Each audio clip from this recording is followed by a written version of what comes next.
আজকে আপনাদেরকে দেখাবো যে বস্তায় যে আদা করা হয়েছে, আদা যে ফানাগুলা ধরছে, এই ফানাগুলা ঢাকার জন্য কি করা যায়। যে মাটিগুলো আমি পচায় রাখছিলাম, পচায় রাখছি আমি 15 দিন পচায় রাখছি সব কিছু দিয়ে, কিউবি দিয়া। আজকে আবার কম্পোস্ট জৈব সার দিলাম, জৈব সার দিয়ে মিক্সড করে পরে আপনার বস্তায় এগুলো দেওয়া হবে অল্প অল্প করে। আধা কেজি 1 কেজি যতটুকু যে পরিমাণ যেটাতে লাগে ওই পরিমাণ মতো দেওয়া হবে, বেশি লাগবে না, হালকা হালকা করে দিলেও হবে। যে মানে বাড়ছে আদাগুলো যে ভাইসা গেছে, আদাগুলো ঢাইকা দিতে হবে।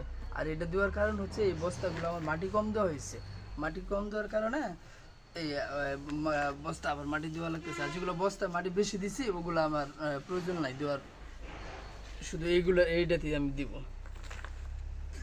জৈব সার দিয়ে, জৈব সার আজকে দিছি, আগে আপনার ছাই দিছি, ছাই দেওয়ার পরে ছাই কিউবি শোধন বিষ দিচ্ছি, দিয়া মিক্সড করে রেখে দিয়েছিলাম। রাখার পরে আজকে আপনার বস্তায়